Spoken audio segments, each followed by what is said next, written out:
শীতল হুমকিতে পিউরের নেত্রপল্লব কেঁপে ওঠে, সমস্ত দেহ ঠান্ডায় আঁটসাঁট। ধূসরের তীক্ষ্ণ ধারালো চাউনি হৃদয় নাড়িয়ে দেয়। ধূসর রুমে চার কোণায় চোখ বোলায়, খুঁজছে কিছু। পরপর এগিয়ে যায় নাক বরাবর। দাঁড় করানো লাকেজটা হাতে তোলে। পিউ ভীত নজরে দেখছে সব। কি করবেন ধূসর ভাই? ওর জামা পরবেন নাকি? ধূসর লাকেজ এনে বিছানায় রাখলো, টেনে ঘুরিয়ে চেন খুলো, বেরিয়ে এলো পিউ সমস্ত জামা কাপড়। ধূসর এক একটা করে জামা বাছল, শেষে পছন্দ মতো জলপাই রঙের স্কার্ট সেট আর ওড়না হাতে দিয়ে সোজা হয়ে দাঁড়ায়। ঘুরে তাকায় পিউর দিকে, এগিয়ে যায় পিউর বুকের কাছে। জড়সড় হাত দুটো টেনে সামনে এনে কাপড়গুলো জড়িয়ে দেয়।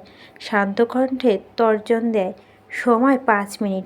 চেঞ্জ করবি না দাঁড়িয়ে থাকবি ঠিক কর।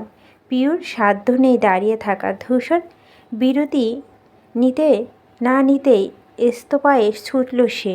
তড়িঘড়ি করে ওয়াশরুমে ঢুকলো। দরজার সিটকানি তুলে পিঠ ঠেকালো, বুকে হাত দিয়ে শ্বাস ফেলল। দুহাতে চেপে রাখা কাপড়গুলো একবার দেখে আয়নার দিকে তাকালো, সঙ্গে সঙ্গে নুয়ে গেল লাজুকতার ন্যায়। মুচকি হেসে মাথা নামালো। ধূসর ভাইয়ের এই অধিকারবোধ, এই পসেসিভনেস তোলপাড় চালায় পক্ষে। মানুষটার প্রতিটা কাজ বুঝিয়ে দেয় কি অপরিমেয় ভালোবাসা সিক্ত করছে তাকে। ধূসর ভাই ভালোবেসে নামায় শব্দটা কয়েকবার আওড়ালো পিউ। আজ প্রতিটা পদক্ষেপই ধূসর বুঝিয়ে দিচ্ছে না এটা। পিউর বুক কাঁপছে জ্বালায়। আচমকা মনে পড়ল ধূসরের বেঁধে দেওয়ার সময়। ঠিক 5 মিনিটের মধ্যে চেঞ্জ করে সামনে যাওয়ার কথা। পিউর ডগমগ ভাব ঢাকা পড়ে। তাড়াহুড়া করে শাড়ির পিন ছোটাতে যায়, কিন্তু এখানেও যেন বিপত্তি। আঁচল ঘুরিয়ে একটা পিন পিছনে ব্লাউজের সাথে মেরেছিল। পরার সময় সহজে আটকে পড়েছিল, অথচ এখন খুলছে না। পিউ চেষ্টা করলো, অনেকক্ষণ টানাটানি করলো, কিন্তু ছোটাতে পারল না। উল্টো সুজলো, মাথাটা বিঁধে গেল আঙুলে। চট করে হাত বেরিয়ে আঙুল জিভে ভেজালো সে।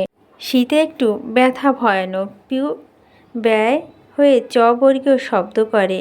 কি করবে এখন? হঠাৎ মাথায় আসে ধূসরের কথা। মানুষটা তো বাইরে দাঁড়িয়ে, ডেকে বলবে একবার। পর মুহূর্তে ঘন ঘন মাথা নাড়ে। কি লজ্জার ব্যাপার। পিউ আবার চেষ্টা করলো। সেফটি পিনের মাথাটা নাগাল পেলেও ফসকে যাচ্ছে। অধৈর্য হয়ে ওঠে শেষমেশ। হাত মুচড়ে পিঠের কাছে নিতে নিতে ব্যথা হয়ে যাচ্ছে। তার উপায় নেই। পিউ শ্বাস ফেলে দরজার সিটকেনি টেনে সরায়, হালকা মাথা বের করে উকি দেয় বাইরে। ধূসর পায়ের ওপর পা তুলে বিছানায় বসে নিপুণ মনোযোগে ফোনের স্ক্রিনে। পিউ ঠোঁট কামড়ে ভাবল, ডাকবে নাকি ডাকবে না। বহুক্ষণে ইতিহস্ততা কাটিয়ে ডেকে উঠল, ধূসর ভাই। ধূসরের চোখ তুলে উত্তর পাঠায়, সে? তাকাতে পিউ কথা গুলিয়ে ফেলে। অমন ছুরির ন্যায় চাউনি দেখলে শব্দ বের হয়, জিভ দিয়ে ঠোঁট ভেজায়। কথা খুঁজল।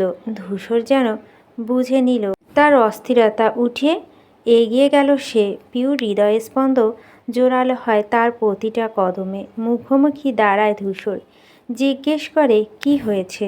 পিউর হাত দিয়ে ঘাড় চুলকায়। তার অপ্রভিত অপ্রস্তুত চেহারায় মন দিয়ে দেখল ধূসর। মোলায়েম কণ্ঠে শুধালো, কিছু লাগবে?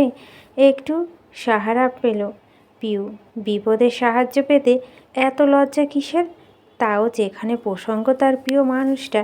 সে দ্বিধাদ্বন্দ্বে কাটিয়ে বলল, ব্লাউজের সাথে সেফটি পিন আটকে গিয়েছে একটু। কথা শেষ হয় না, ধূসর একটু শুনে বলল, দেখি ঘোর। পিউ দরজা ছেড়ে বেরিয়ে আসে সুস্থির ভঙ্গিতে। পিউ ফেরাতার দিকে পরপর স্পর্শ পায় একটা হিমশীতল হাতে। ধূসর আলগোছে পিঠ থেকে চুল সরিয়ে কাঁধে রাখে। উন্মুক্ত হলো পিউরে ফর্সা মসৃণ পৃষ্ঠ। খুব দ্রুত চোখ ফেরায় সে।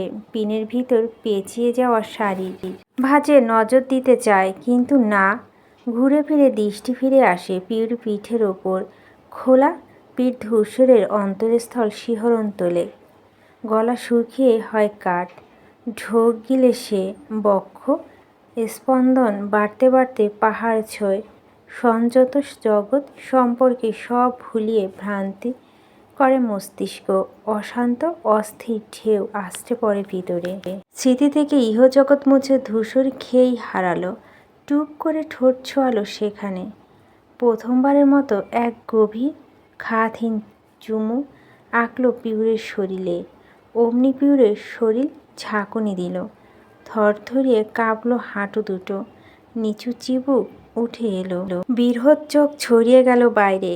কল্পনাতীত ঘটনা সেই কিংকর্তব্য বিমূঢ়। স্তম্ভিত নেত্রে ঘুরতে চাইল, আটকে দিল ধূসর। ফিরতে দিল না তার দিকে। শক্ত করে বাহু চেপে রাখে, শান্ত হস্তে পিন ছোটায়। তারপর হনহনে কদমে ঘর ছাড়ে। পায়ের শব্দে স্পষ্ট বুঝল পিউ ধূসর নেই রুমে। তবুও ফিরে দেখার শক্তিটুকু হলো না তার। বুকটা প্রচণ্ড কাঁপছে। এই ধসা করে লাফাচ্ছে, যেন ফুলে ফেঁপে বেরিয়ে আসবে। পিউ হাত রাখল সেখানে। ওপর থেকে যেন হৃৎপিণ্ডটা খামছে ধরতে চাইল। শ্বাস আটকে আসছে। লজ্জায় কুণ্ঠায় ডুবে গেল সে। ধূসর ভাই ছুঁয়েছে তাকে। এই ছোঁয়া ভালোবাসার, এই ছোঁয়া কাছে আসার। পিউ চোখ বুজে শ্বাস নিল। ভীষণ দ্রুত বুক ওঠানামা করল। সে দাঁড়িয়ে থাকতে পারে না। দেয়াল ঘেঁষে বসে পড়ে মেঝেতে। হাঁটুতে মুখ গুজে নিজেকে আড়াল করে। এই লজ্জা, এই ভালো লাগার হাঁসফাঁস থেকে।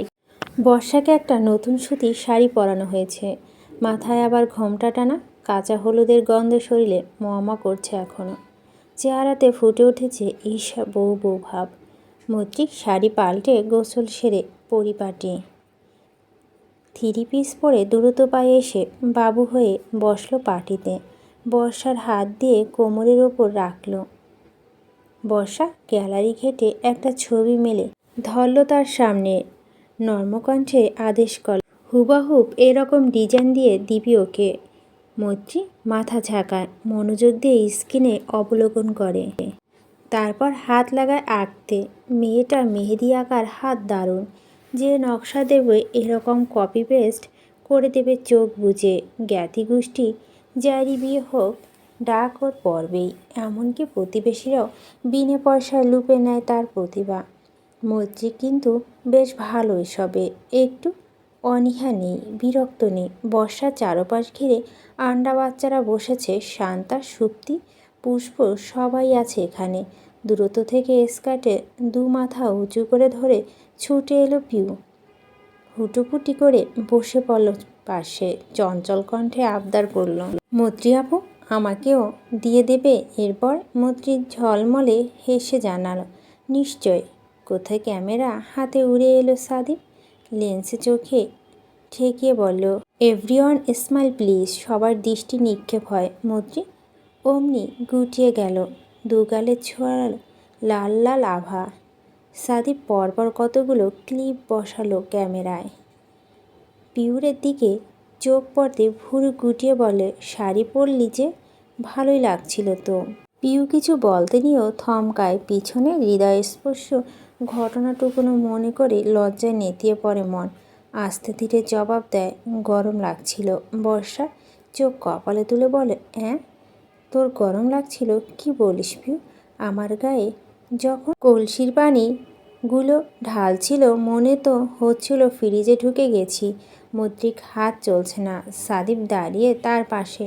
আর চোখে কেবল কোমর অবধি দেখা যায়। সে ভীষণ রকম চাইছে ওর মুখটা দেখতে। চশমাওয়ালা ফর্সা লোকটা মুখোমুখি হৃদয় উতলে গেল, কিন্তু পারে না। কুণ্ঠায় হারিয়ে যায় ইচ্ছে। তার লজ্জায় এক ধাপ বাড়াতে সাদিপ বসে পড়ল পাটির ওপরে। মুগ্ধ হয়ে বলল, বাহ, আপনি আর্টিস্ট তো বেশ। মৈত্রিক মুখ ধুকপুক করে। অশান্ত অমর্ত্য ঝড় বয়। সাদিপের গা থেকে আতরের গন্ধ ভেসে আসে। কি মধুর সেই ঘ্রাণ। মৈত্রী কথা বলতে চাইল ছোট করে ধন্যবাদ দিতে। ব্যর্থ সে এবারও। উফ, কি জাদু করল লোকটা। তাও মাত্র একদিনে। পিউ আশেপাশে তাকাচ্ছে। গলা উঁচিয়ে উঁচিয়ে দূরেরটাও দেখছে, এক কথায় খুঁজছে সে ধূসরকে। বিকেলের ঘটনার পর তার ঘর ছাড়তে কষ্ট হয়েছিল। বের হলে ধূসর ভাই সামনে পড়বে, কি করে চোখে চোখ মেলাবে। তারপর সে চিন্তা হা হুতাশ করে পিউ ঘামটি মেরে বসে থাকে। কিন্তু তার মতো মেয়ে কি ঘরে থাকার মানুষ? নিচে এত হইহুল্লা হচ্ছে, সে না গিয়ে থাকবে কি করে? তারপরে ঘি ঢালে শুক্তি, সেও জামা পাল্টে এসেছে। ঘাড়ের কাছে গাউনের লেবেলটা খোঁচাচ্ছে। আপাতত পাল্টে শান্তিমতো অন্য কিছু পরবে। পিউকে বাড়িতে দেখে সে উদ্বিগ্ন হয়ে বলে, আরে পিউপু, তুমি এখানে কেন? নিচে কত কি হচ্ছে জানো আব্বু? তোমার ছোট মা সবাই নাচছে, যাও যাও, না হলে সব মিস হয়ে যাবে। পিউরের আর ঘরে থাকা হয় না। নাচুরে বুড়ি ঢোলে বাড়ি পেলে কি টিকে থাকে? সে ছোট্ট বের হলো তখনই, কিন্তু উঠানে ধূসর ছিল না। পিউ ক্ষণিকে স্বস্তি পায়, অথচ ঘন্টার পর ঘন্টা পার হলেও ধূসরকে দেখা নেই। পিউরের চিন্তা হতে থাকলো, এই যে এখনও হচ্ছে। মা মেজমা সবাইকে জিজ্ঞেস করছে, কিন্তু তারা কেউ জানে না। পিউরের ধ্যান কাটে রিংটনের শব্দে। পুষ্প ফোন বাজছে। সে স্ক্রিনে চোখ বুলে সবার দিকে একবার তাকায়। পিউ চটপট দৃষ্টি আড়াল করে। পুষ্প আলগোছে নিঃশব্দ উঠে যায় সেখান থেকে। পিউর সন্দেহ হলো পুষ্প হাবভাব অন্যরকম লাগলো। আপুর চেহারা একটা চোর চোর ভাব ফুটছিল না। কে ফোন করেছে ওকে? কৌতূহলী সে বসে থাকতে পারে না, উঠে দাঁড়াতে শাপিত প্রশ্ন করে, কই চাস? আসছি। পিউ হঠাৎ হলো অনুসরণ করলো পুষ্পকে। সে গিয়ে দাঁড়ালো একেবারে বাড়ির শেষ মাথায়। সাউন্ড সিস্টেমের আওয়াজ নেই, লাইটিংয়ে স্পর্শ নেই, তেমন নিরিবিলি জায়গায় গিয়ে রিসিভ করলো ফোন। মিহি কণ্ঠে বলল, হ্যাঁ বলো। পিউ একদম পিছনে এসে দাঁড়ায়, সজাগ হয়ে কান পাতে। ইদানিং এই পুষ্পকে তার অন্যরকম লাগছে। মনে হচ্ছে কিছু একটা লুকিয়ে ঝুঁকিয়ে করছে। আড়ি পাতা খারাপ, কিন্তু পিউ ভালো মন্দ ভুলে যাবে। বলা তো যায় না। কেঁচো খুঁড়তে সাপ বের হলো। পুষ্প বলতে গেল ইক, এর মধ্যে ওদিক থেকে ডাক ছুটল মৈত্রী, এই পিউ এসো, এবার তোমার লাগিয়ে দেই। পিউ ভয় পেল। পুষ্প ঘুরে ওকে দেখলো, খবর করে ছাড়বে। আড়ি পাতা অপরাধে না জানি কানটা ছিঁড়ে দেয়। সে ঝটপট দৌড় লাগায়। কথা শোনা দরকার নেই, আগে প্রাণ বাঁচুক। কোন ডিজাইন দিবে? একটা ছোটোখাটো দিয়ে দাও। আচ্ছা, নড়াচড়া যাবে না? তাহলে দিতে পারবো না আমি। পিউ মাথা দোলালো, ঠিক আছে। মৈত্রী পিউর হাতে মেহেদি মাথা ছোঁয়াতেই সাইব বেগ দিয়ে বলে, এই এক মিনিট। মৈত্রী তাকায়, দুজনে চোখাচোখি হয়। পিউ জিজ্ঞেস করলো, কি হলো? সাদীপ ক্যামেরায় তাক করে বলল, এবার দিন, ভিডিও করে রাখছি, পরে সময় করে দেখব। কথাটা সে নিজের মতো বলেও মৈত্রী অনেক কিছু ভেবে বসে। মৃদু হেসে চোখ নামায় পিউরের হাতের তালুতে। পিউ গালে হাত দিয়ে বসে, মাঝে মধ্যে আশেপাশ দেখে ধূসর ভাই এলেন কিনা। ততবার মনে পড়ে সেই দৃশ্য। ধূসর প্রথমবার তাকে চুমু খেয়েছে। এরপরেও লোকটা ভালোবাসে না, বোঝার ক্ষমতা নেই কার। একটা অবুঝ শিশু বুঝবে এসব। পিউরে হঠাৎ চোখ পড়ে বর্ষার দিকে। বাম হাত বিছিয়ে বসে, কিঞ্চিত জায়গা ফাঁকা নেই। তালু মাঝখানে আবার বিজেড লেখা। পিউরের ইচ্ছারা জেগে উঠে, সেও লিখবে এভাবে। মুখ ফুটে বলতে যে শান্তা সাইব ওদেরকে খেয়াল করে। ধূসরের নামে প্রথম লেটারটা আনকমন। 14 গোষ্ঠীতে ডি দিয়ে আর কারো নাম নেই। ওদের সামনে বলে নিঃসন্দেহে বুঝে ফেলবে, যেহেতু তাদের প্রেম এখনও জোরালো হয়নি। ধূসর তাকে মনের কথা বলেনি, সেও প্রেমিকা রূপে পায়নি। তখন কাউকে কিছু বুঝতে দেওয়া বোকামি হবে না। পিউ চুপ করে থাকলো, তবে বলে রাখলো, মাঝখানে জায়গা ফাঁকা থাকুক আপু। মৈত্রী দ্বিরুক্ত করে না, মাঝে অল্প জায়গা রেখে আশেপাশে ভরিয়ে ফেলে। শেষ করে জানায়, হয়ে গেছে। পিউ হাত ফিরিয়ে উঠে যায়। ও যেতেই ক্যামেরা বন্ধ করে সাদিপও চলে গেল। মৈত্রিক মুখটা ঝুপ করে কালো হলেও অমনি বসে থাকে। কি হতো? শান্তার দিক চেয়ে বলে, দে তোকে লাগিয়ে দেই শান্তা। মোটা কণ্ঠে বলো, লাগাবো না। মৈত্রিক ভুরু গোটালো, কেন বললি না লাগাবি? শান্তা গাল ফুলিয়ে বলে, আমি আগেই বলেছিলাম আমি পিউকে। তাহলে আগে লাগিয়ে দিলে কেন? সিরিয়াল তো আমার ছিল। বর্ষা কষে ধমক দিয়ে বলে, হিংসুটে বুদ্ধি কি হাঁটুতে নেমেছে? পিউ আমাদের গেস্ট না? কত বছর পর এলো। হিংসে করছিস কেন? ও দিয়েছে, এখন তুই দে। এই তো হলো আশ্চর্য। শান্তার চেহারা বাকিটুকু কালো হলো। বর্ষা পাত্তা দিল না, উল্টে বলল, যাই কয়টা ছবি তুলে আসি, ওকে পাঠাবো। তারপর জায়গা ত্যাগ করলো সে। মৈত্রিক বলল, হাত দে। বললাম না, লাগবে না। আহা, রাগ করছিস কেন? তুইও তো আমার নিজের মানুষ। পিউ তো গেস্ট, গেস্টদের প্রায়োরিটি দিতে হয় সব সময়। দে শোনা আপু, পিউ থেকেও একটা সুন্দর দেখে ডিজাইন এঁকে দিব।